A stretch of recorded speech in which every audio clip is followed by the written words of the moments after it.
Can you tell us your name and a little bit about yourself? Ellen Maggs, and I used to play for Arsenal and England many, many years ago. And what are you doing nowadays in football? I currently help run a Grassroots football club, London Football School, alongside Ben Corbin. We're massively pushing our girls' football at the moment, and we've got age groups from under 8s girls all the way up to under 17s. Playing in local leagues, we've got over 200 girls playing football grassroots level, so that's my main focus at the moment, as well as trying to help the local leagues to kind of grow, to provide spaces to host girls football. So what areas do you concentrate on? Is that whole of London or just certain parts of it? No, at the moment Islington, Camden and a little bit of Hackney. Also help run the Islington district. We just started that for the first time this year. Hadn't run for 20 years, so we started with the under 11s girls district this year. They're through to a semi-final, so that's all going well as well. And our under 10s girls won a final yesterday actually against London Eagles, I think it was, but really good game of football. So basically, mainly Hackney, Camden, Islington, but anywhere really that needs some girls football, either growing or helping or info or anything. We're kind of anywhere we can be to help that. Okay, what work do you do with London FA? Are you sort of just in collaboration with them, or are you directly working with them? No, just kind of advising Amanda on some of the problems at grassroots level with girls football and kind of what's needed, and if there's some funding where we can use it, what's missing, can we get help with some venues, and she's been amazing in that respect. The Market Road Youth League has grown from 1 division for girls up to 5.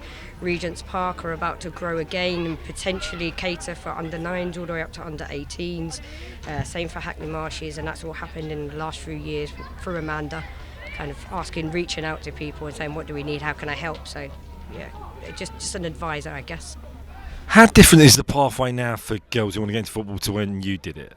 I'd like to say easier and more readily available, but we're not quite there yet. When I came through the system, it was boys football. There wasn't a girls team for me to play for. Even I went to Arsenal when I was 9. Didn't really play any girls football until 13, 14. It was all boys football, grassroots, and then just training in and amongst any girls that were available at the time. I remember Alex Scott being one of the ones we were training with, and Rachel Yankee was there, and you just kind of trained with everyone and anyone just to get a session going. But you was relying on grassroots boys football to kind of teach you the skills to get you into the first team. But now I'd like to think that we're closer towards being able to cater for the girls with the ability, but we're still a little bit off it. Definitely going in the right direction. Well, that's good stuff. What does football mean to you? Football's my life. I know that's probably the most cliche answer, but yeah, I eat, sleep, drink football. I'm Arsenal men's supporter as well, so I have a season ticket there, as well as trying to keep on top of all of the women's games. I like Man United and Arsenal for the women's game because I have Mark Skinner is the Man United manager, so I don't just nail my hat to any women's team, but my nephew plays, my niece plays, everyone and anywhere. It's just constantly football Monday to Sunday. Can you just talk about difficulties you have with getting girls football into schools? I think the problem that we have where we're based is that the girls' schools don't really do enough towards having a team and playing in the leagues and then having a filter through into the district football. I think outside of London, it's through Kent and all of the counties just outside. I think the schools have a massive say in kind of the girls' development, and that's why they have a perfect setup almost that go in, and a lot of them filter then into the England system. In the London, we have a bit of a problem where teachers are overrun, obviously, and it's not easy, but it's getting the girls that have a slight interest in football to start playing, and then being able to put them in the right pathway as to whether it's community or district or even academy. That's kind of where I find that we improve there, then you can improve the England setup. You've got to start there. So that's kind of where we're focusing our attention on as well, is getting into the schools, providing a session for the schools from there, saying let's get a school team, let's compete in school competitions, and then let's take that into district and take that beyond. Okay, well, brilliant, and thanks for that. And just last bit, can you just quickly run us through what your journey was like? What obstacles you had trying to become a footballer?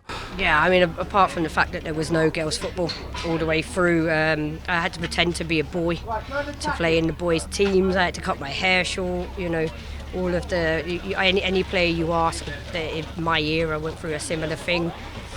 Facilities not great, even playing for the women's team, you'd get to the game and the pitch, oh no, you can't play here today because the men need to use it tomorrow. We're slowly breaking down all them barriers. We're slowly getting in the right direction. But like I say, still a long way to go. All right, thanks a lot for that. Thank you. Thank you.